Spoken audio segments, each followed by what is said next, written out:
CEO for Campfire Patuxent area. My name is Jackie Orellana. I am the Deputy Director with the Latin American Youth Center, Maryland Multicultural Youth Centers, in the Prince George's site. Hi everyone, my name is Daniela Pastor Reyes. I'm an academic advisor with the Latin American Youth Center, Maryland Multicultural Youth Center with High Point High School in Prince George's County.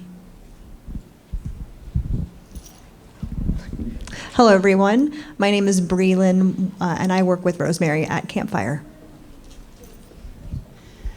Today we're here to talk about what our experience has been in working with young people post-COVID.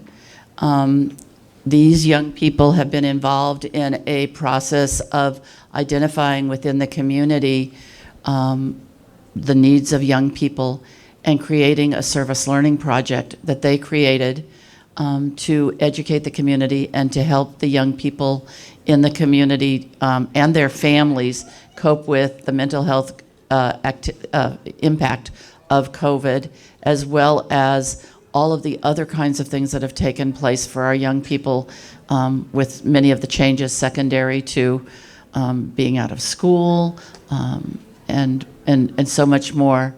How many of you have children that are in the school system or in out of school time programs that have been having a rough time and are seeing, what kinds of things are you seeing? I can take the mic around for you. I think the biggest thing is that just adjusting period one to going back to school where they have been virtual for so long. For my son, his first year of high school was virtual. So he didn't know how to adjust, how to make friends, how to get into the routine. So that was the biggest thing for him, adjusting to high school virtually and then actually going into the building.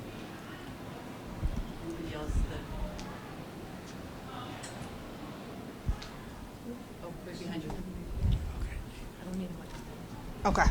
I don't have a child in the system, but I do work with student interns who go out to the different schools. Okay, but they're recording this, so they. Okay. No problem. I have students who are working with students in the elementary school, and what I'm noticing is if the kids cannot do a skill, they don't have the perseverance to work through something. If they can't do it, they feel like they're not good enough. They're having self-esteem type problems, and they're having a lot of control issues about going to school and the routines, and this is what we do when the teacher says this, when the teacher says that, and how to work with the group again. All that kind of stuff seems to be lost. In our programs, and I think, Jackie, you've seen some of this in yours, we're seeing kids that are doing things that prior to COVID they might not have had exposure to or thought about, because they've been so impacted by social media. They've been so impacted by loneliness and isolation, so many more things. We're seeing with kids that are in K to 3, that those kids didn't have the socialization of preschool. Their whole socialization was on Zoom. And the result is that we're seeing in our after-school programs and in our family support programs that those children don't know how to interact, they don't know how to behave, they have no internal controls, which are the kinds of things they would have learned in a daycare center, in childcare, or in preschool programs. Especially kids that were isolated, that had we have a lot of families that were immigrant families, and those families really suffered because not only did they have the conflict of losing employment because many of them were not in legal status, but also the fact that they didn't have access to any of the resources that were available. And in the community with Langley Park, Riverdale, and those things, there was an increase in people dying or becoming so critically ill that there was not good caretaking. In the middle school kids, do you want to talk a little bit about what your middle kids? Yes, so we partner up with two middle schools, William Wirt Middle School and Buck Lodge Middle School. So what we did is that we have after-school programs for our youth in those two specific schools. We had to really come together and transition the in-person after-school programming into now virtual, right? And how are we gonna keep these kids on, even having them be in Zoom for 8 hours plus the after-school component, right? We made it 2 hours, but the good thing with our organization is that we have a program called the AmeriCorps program. So we have 16 young individuals, college students, ages 17 and up, who were very, very huge impact during this time, especially for our youth, because they were going through, a lot of mental health, but their parents were going through a lot too. So what we saw during this time was that some of the kids, I don't know if you all know this, but a lot of the kids that we work with, they tend to not like to be at home because there's things that are going on at home. So when COVID happened, it was very difficult for them to actually stay home because we didn't know what was going on, right? And then there were situations and issues that we had to figure out what to do during the COVID era. And again, this is where these AmeriCorps members came and became those mentors to these youth. Certain students were suicidal. We were able to support those students to get those resources that they needed. But also we try to make things, I guess, in a fun way, whether it was virtual. So virtual field trips, whether going on a roller coaster, we find our ways, right? So we did everything possible to try to make the students more comfortable at home, but also making sure that they were still provided with the same resources if they were in person. And then the transition were a little different because some of them, like a parent just said, some of them that have never even seen the school, even before going to maybe a middle school or high school. So making sure we had some of our staff go with them the first day just to, make them feel comfortable as well, and being there through the process. And then we partner, of course, with Campfire to make those mental health services, good for the parents and for the students. So on a national level, Campfire partnered with a place called On Our Sleeves, and I brought some things from their website that that you can. There's 3 different ones.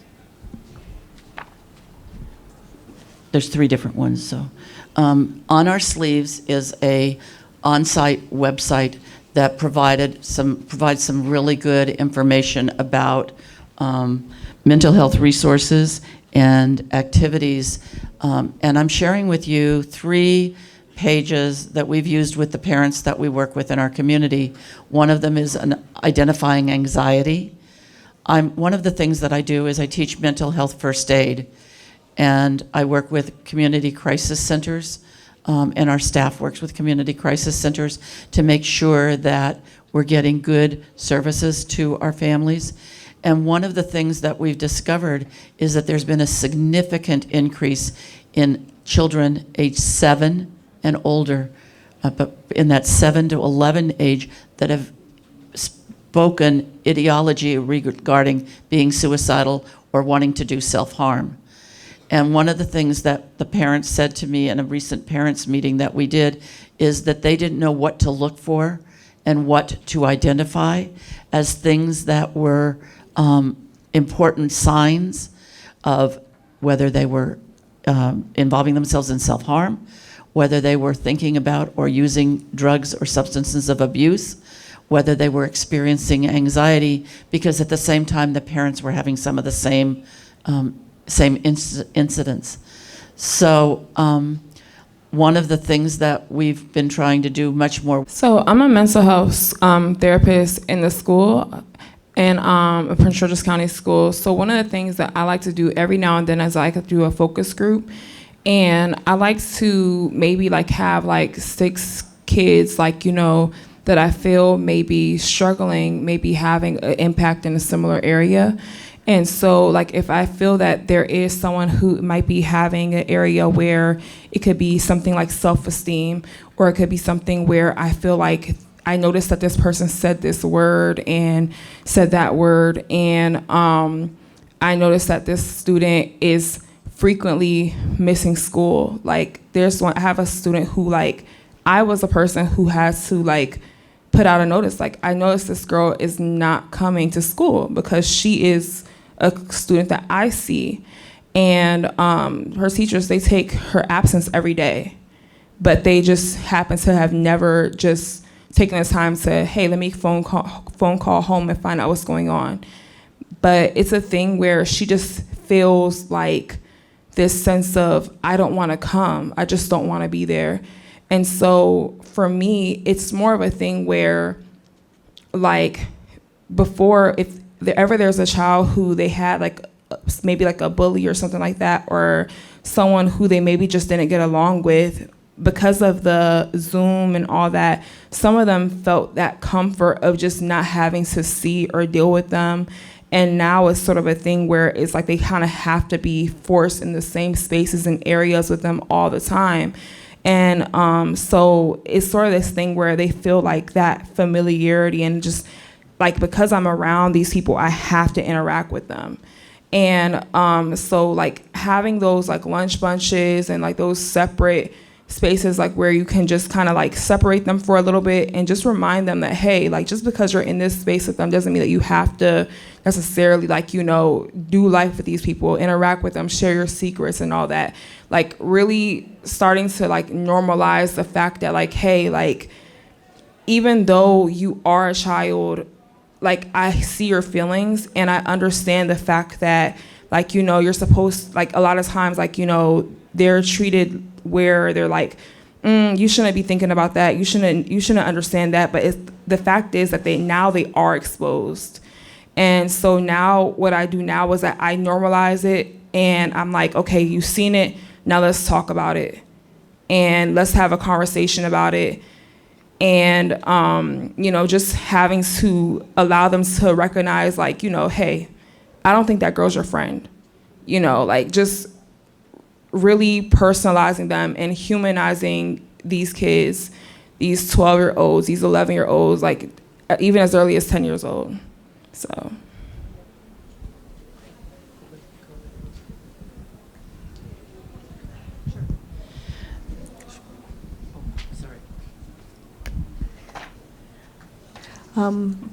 From a personal lens, as a deaf person, I communicate through American Sign Language. And it's crucial for us to have in-person engagement and see people face-to-face. But with COVID, that changed the game. You know, we had to then use Zoom and see everyone virtually. And right, technology fatigue is a real thing, right? Zoom fatigue, we're looking at a person's sign on screen for 8 hours a day, is incredibly exhausting. Post-COVID, there was a lot of adapting and changes for us as well. Like someone mentioned, transitioning back into the classroom and transitioning back in person to be in person with everyone was a big learning curve for me, for sure. I think that that's part of what the deaf community had, but it's also part of what all of our kids had, the fatigue, and I think that that's continued. I don't think it's gone away. The Department of Health and Human Services, and I'll hand this out to you, did a really good typology of breaking down by age the kinds of risk and protective factors for mental and emotional and behavioral disorders across the life cycle. And this, I have to tell you, I have it up on my refrigerator. I have it in the front of my thing, and I took it and I made it into little wallet-size things, because so often, but you know, we don't think of little tiny young children having trauma, but you see this little blonde here? She's 4, 5, going on 45, because she had to do so many things in that time frame that that we didn't experience in the real time, and behavior has been an issue. And the parents have fatigue too. So I start seeing things with the parents that I have to almost re-educate parents on. You can't tell your child, you can't talk to your child in that tone of voice because they don't understand it. They're still having the emotional one. But in the on this thing, you'll see there's things about difficult temperament, kids being fearful. My experience in the classroom is kids that are afraid to do very simple things. They're afraid to go to the bathroom alone. They're afraid to, because they didn't have the whatever, the time or the training to do that. How many of you are teachers? Any of you teachers? Or did some Zoom things? The kinds of things that we saw in the background when we would do online Zoom training from the parents' behavior, including the manner in which they dressed, the beverages in which they were drinking. Often we had to send CPS out to houses because the behaviors we observed were not healthy behaviors for children. I can't even tell you, I probably did 15 in the 2-year periods of CPS reports for things like what appeared to be alcohol use in the house and violent interaction with the children, sexual behavior that was inappropriate in a child, and when you'd watch in the background, you could see things going on that weren't really appropriate. And so those kids bring that back to us in our work as clinicians, in our work as teachers, in our work as other people. Academic performance. My husband's a principal and also an educator. And the kinds of things those teachers are being measured with, and we as parents are needing to do to support our kids to bring them up to grade level. I mean, we're really a grade or two are behind for young people. And I think that one of the things that we've discovered is that we as parents have to do a lot of home teaching, even though our kids are in school, to help them with that bridge. Self-regulation is the one thing, I don't know about the rest of you, but seeing these kids having any ability to self-regulate, and it doesn't matter if they're 5 or if they're 25. Okay, interns, I'm going to speak about you, not because I don't love you, but I have noticed a dramatic difference in my university interns who had 2 to 3 years of non-contact individual situations and now are having a hard time adjusting to my demands. I'll use the term demands. And responding even to social media or to emails or to text messages. They don't respond back because they've got that fatigue. I know it intellectually. Is it create stress for me? My hair was black in September. It is now gray. I mean, really has been, as I've said to the interns, so this is nothing this is the worst year I have 13 interns, and I'm gonna tell you, my gray hair is getting grayer by the minute. And there's only 2 more weeks left, and I'm like, I'm planning that vacation, you know? Age didn't have anything to do with it. How, as parents, have you dealt with the anxiety or the transition back, or even back to the workplace that you've had to go through with transitioning from being at home and not driving on the Beltway to driving back on the Beltway? Does anybody want to share their own personal? So hi, I'm Ayan. I'm one of Rosemary's interns. And so I'm in the military, I'm active duty. So our experience during the pandemic was very unique in the fact that we were still required to go to work, but our kids were at home. So we had to kind of like figure that out. I'm a single parent, so kind of a lot of single parents that I knew kind of like joined forces, and we would rotate, you know, being at people's houses and supervising online school, and some of the schools would work with us and allow our kids to somewhat be at school so that we could be at work, because, I mean, there's no such thing as just staying home when you're in the Army. You just can't really do that. That doesn't work like that. Or take a leave of absence, as somebody asked me to do, and that's just really not a thing. But there was an adjustment when it came to everything going back to normal and kids going to school because we were still in a state of of emergency. You know, we're not wearing masks now in here, but at my job, I'm still required to. So it's kind of like we're still in that emergency state where everybody else is kind of like normal, and like the kids are having to adjust to that. So that's my experience. And then just particularly with me, I PCSed from Hawaii back to the mainland in Maryland during the pandemic. So you see the difference in the locations where, you know, Hawaii was very stringent. We had a curfew, like it looked like Contagion when you got off the airport. Like, you know, they were not playing around when it came to COVID. Even to get into Hawaii, you had to have a negative COVID test. I know you all have heard the stories. But being in different locations and experiencing different things, especially with him, you know, switching schools and, you know, military kids do a lot, you know, when it comes to switching locations and having to make friends. But imagine doing that in the midst of the aftermath of the pandemic, where he was going to a charter school and now he's at a middle school. Like, big difference. But you talk about it, you make those adjustments. It's nothing that you can help. I mean, you know, we can't control what goes on around us. We just have to do what we can to prepare our children for it and have those hard discussions and try to plan appropriately as much as you can. You know, and in our family particularly, we lost loved ones, so that's another thing that, you know, as a now teenager, we had to have those discussions about, you know, losing family members in the midst of a pandemic while he's going to school, while he's adjusting and missing his friends in Hawaii and now in Maryland. So it was a lot for us. He wants to say something. Okay. I mean, what she said about me switching schools, and that was hard because when I switched schools, that was like when the pandemic, like, it's like when it started going down, but when it was like peak, when we were all like quarantining and stuff like that. So like when the pandemic first started, I had just gotten to Hawaii, and I was getting used to all the not wearing masks and just socializing outside with my friends. And then we went on spring break, and then the pandemic hit, and then I'm inside.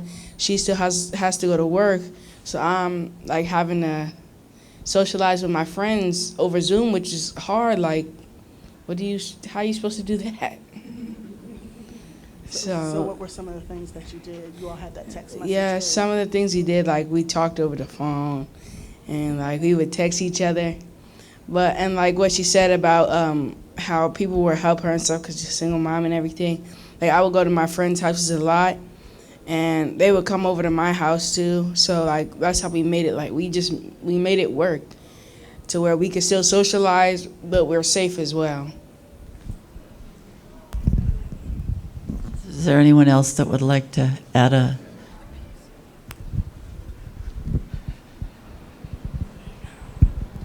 Yeah, I was kind of at a crossroads because I had a daughter who was graduating high school 2020.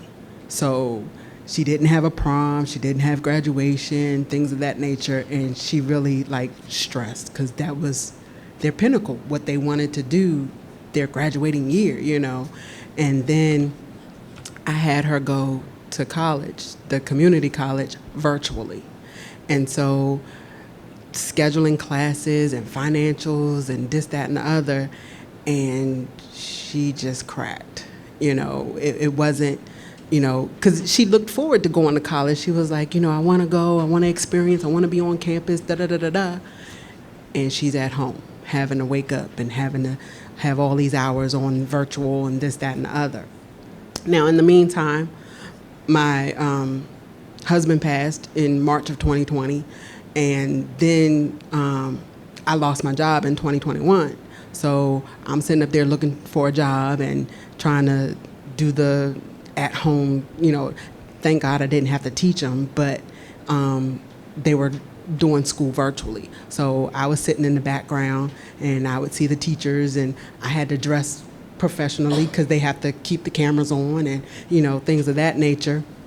And this is my son, he's 14. So he went from fortunately, he was in the same school that had elementary and middle.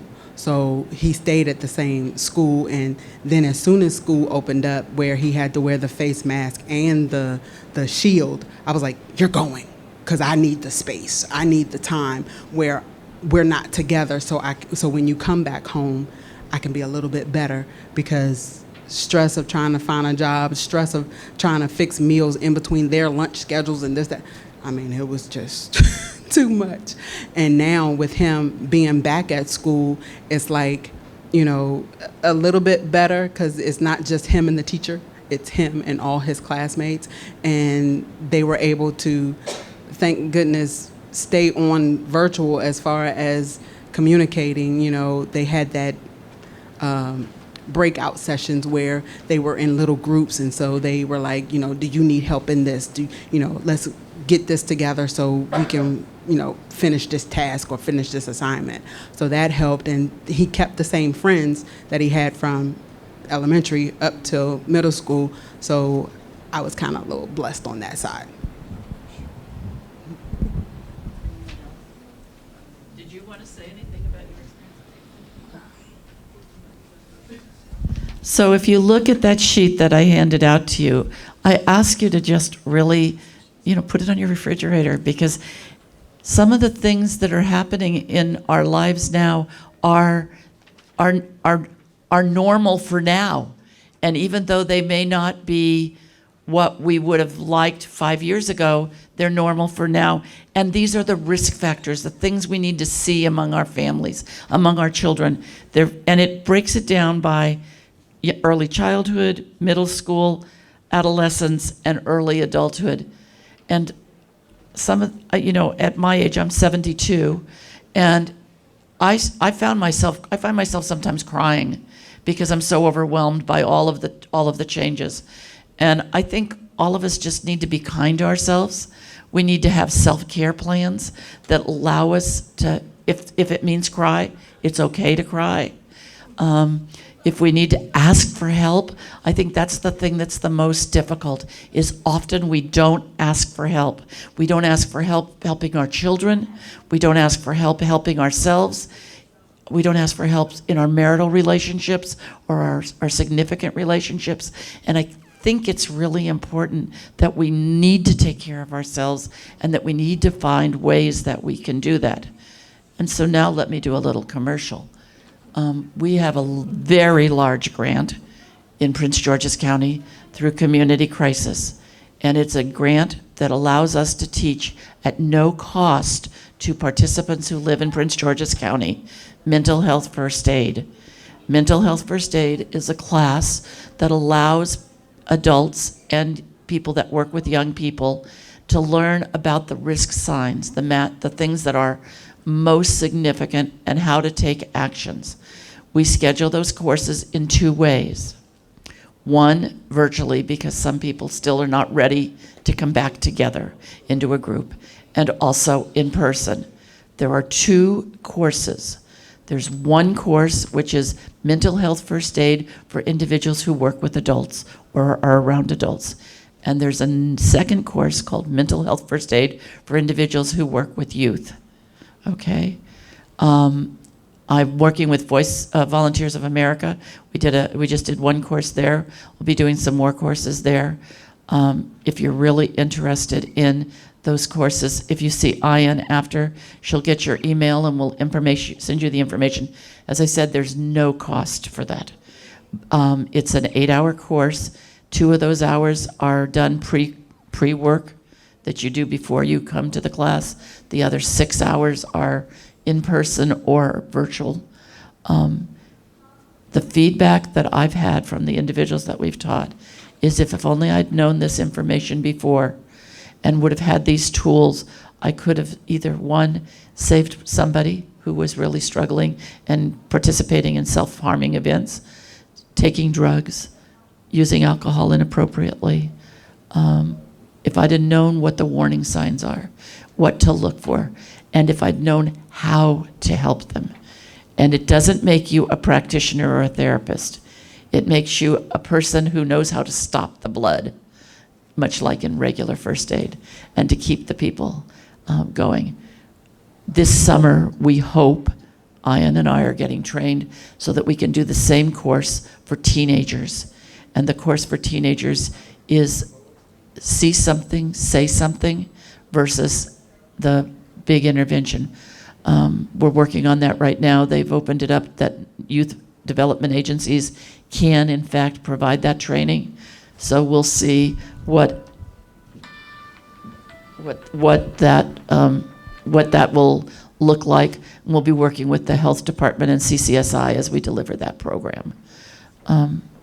We have a few more minutes, and I don't know if there's anyone that has any questions that we might be able to answer, or any thoughts they'd like to share with us about this tumultuous time that we're working in.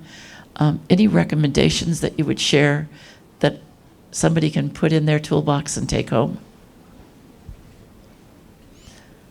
Sandra, do you have anything from your experience in the school that you'd like to share? I know that somebody mentioned something about parent engagement, and so I think during these times coming off of COVID, that's something that we really are looking for, not only in the school system, but just in the community as a whole. So we need our parents involved so you're able to recognize when your student or, a child might be going through something, and you're able to address it in a healthy manner. Because sometimes I think that we as adults, we think that, we're correcting the issue or, we're fixing it, but it might not be in the best way or in the way that that child needs it. So just really pushing for parent engagement and just community engagement as a whole. And even events like this are a big step in, getting that together. Is there a program that tells you how to engage? How to engage with your student or with the community? There's definitely some resources that we can provide for you. I would recommend, does your son go to school in PG County?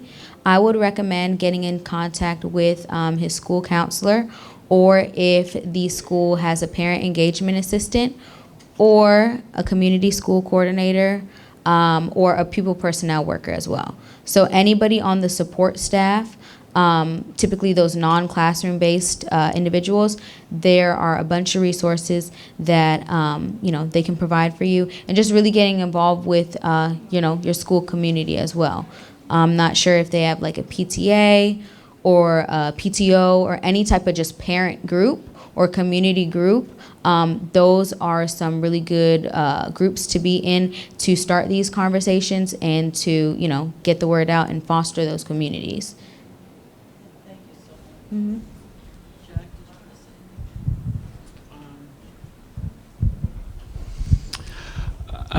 to say? Two things that have helped me when I'm working with the kids is, one, to remember that understanding is not a prerequisite to compassion. I don't have to understand what the kids are going through. I don't have to understand even sometimes what they're saying to be kind to them, and that's just across the board. That's what I really try to get through the kids, especially like I want to specialize in helping LGBT youth, and that's one thing I always tell parents and adults is you don't have to understand that child, that population, to be able to show compassion to that child, and that's what they need most of all. And another thing that has taken a weight off of my shoulders a little bit when I work with middle school kids that have with emotional and behavioral development is don't underestimate the power of your presence. The minute I stopped trying to find the right words to say to get them, instead of being like, is there anything you need to talk about? Are you sure? Are you sure? Like, once I asked them, how are you doing? And just kind of sat with them, did some activities, just created that safe space with my presence, that's when they finally opened up to me. And give yourself a break, have some compassion for yourself as well. What's that thing you do at the beginning of every session? I do a mood meter at the beginning of every session. The kids, some of them don't like it, but it's how I've gotten some of the more quieter kids to open up. you can Google it. It's really good. It's color coordinated too. Like if the kids don't want to say the word, it's got a bunch of words to describe their emotions, but some of them just want to point out the colors. So I pass it around at the beginning of every session. I ask them how they're feeling, why they're feeling that way, and what they normally like to do when they feel that way. Some of them don't like talking about their emotions, but it can just help just to figure out before I start my sessions what I'm going to be getting into. So that mood meter has really been something that we've even used at our dinner table. And so if you really kind of Google that and look for it, it can be a way to start discussion with your children that you may not have been able to do. The other place that I think, and this goes back to my own children and to my grandchildren and probably to the kids at our camps and our programs in the airplanes or in the rental vans. The carpool, I can get more information out of a kid while I'm driving the van by keeping my mouth shut than I can get any other time, because they talk to each other, they talk to me, and there's nowhere they can go, and there's no social media. And I can't tell you how important taking time to not have the radio blasting and that kind of thing is, taking and having quiet time and asking simple questions. So, how was your day? What, you know, you're going to get more information than you want.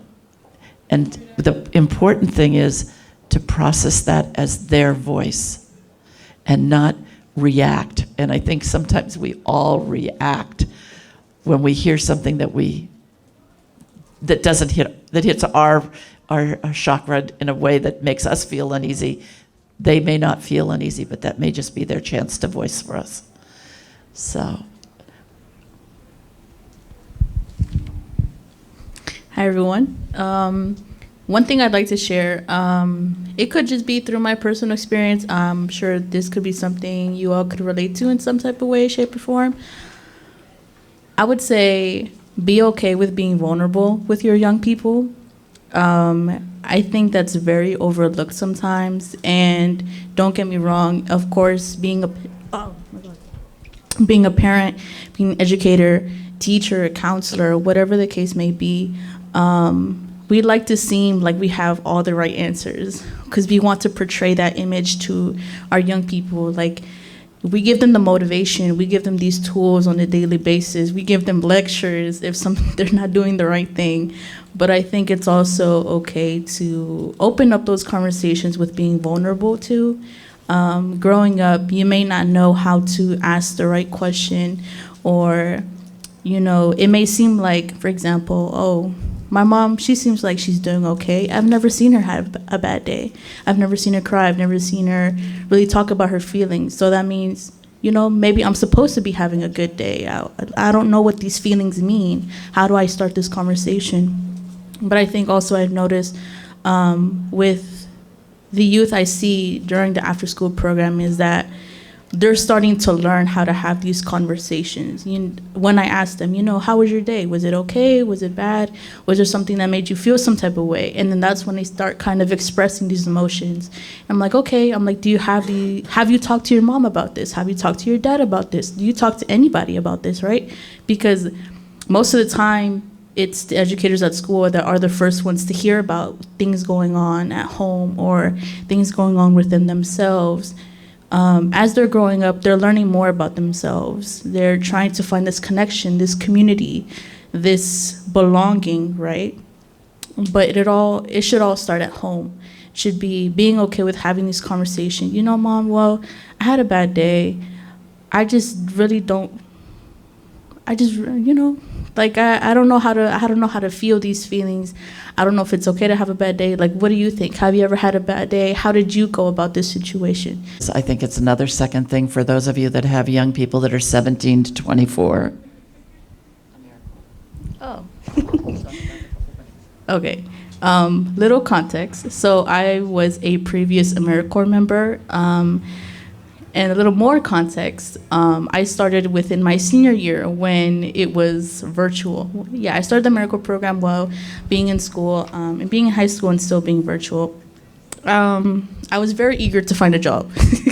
No one would accept me because I was 16, 17.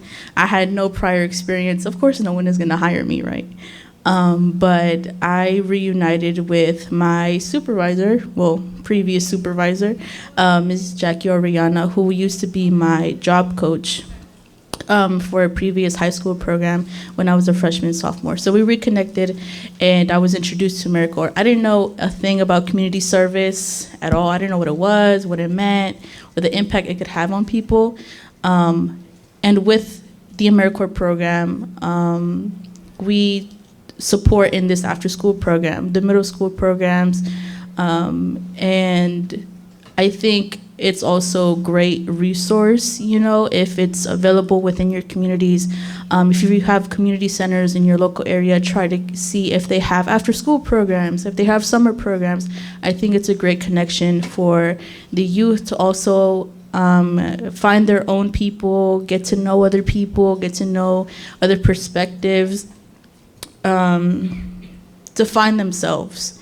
As a previous AmeriCorps member, I learned a lot about a young person and how I wasn't the only one going through these things. I wasn't the only one having these thoughts growing up and having someone to express these to. The way the after-school program would go about, it would be from Monday to Thursday. The youth would come from like 4 to 6. They'd have 2 enrichments going on. They'd have supper, and they would build new friends. Or if there was ever something going on at home, or something that they've been holding in their chest and they just wanted to get it out, or just as simple as having a AmeriCorps member asking them how their day was. It was like, how do I say it? What's a proper example? It was like, no, not a pool, bigger than that. It was like, no, it was like a waterfall. That's all you needed to ask for them to let out every single thing, every thought, emotion, feeling that they had going on. It's like, yeah. So I'm going to let Jackie tell you that we do have some openings for AmeriCorps, 17, right? Yeah, you have to be 17 years or older. If you are a high school student, you have to be a senior. We do ask for the credits from the counselors to make sure that you're on the path of graduating. It's an amazing program, y'all. I was myself an AmeriCorps alum as well, and now I'm the deputy director at the same organization that I started with. So it's a huge, important program. But yeah, if you know anyone, your child wants to be a part of it, please let me know. I have my business cards where you guys can email me or call me at any moment. It's a great gap year program if kids need a gap year to do.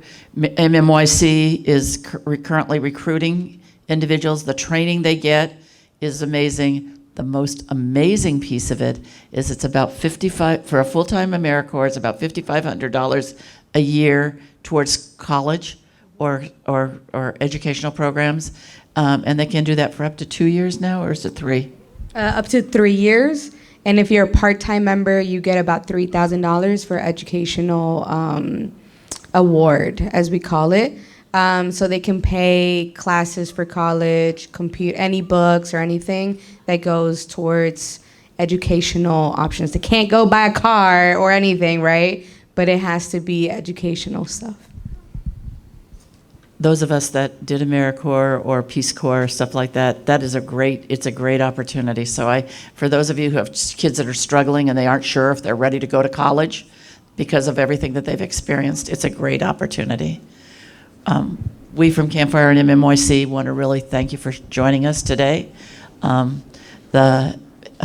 Stop by our booths and see what we're doing, and thank you for your time.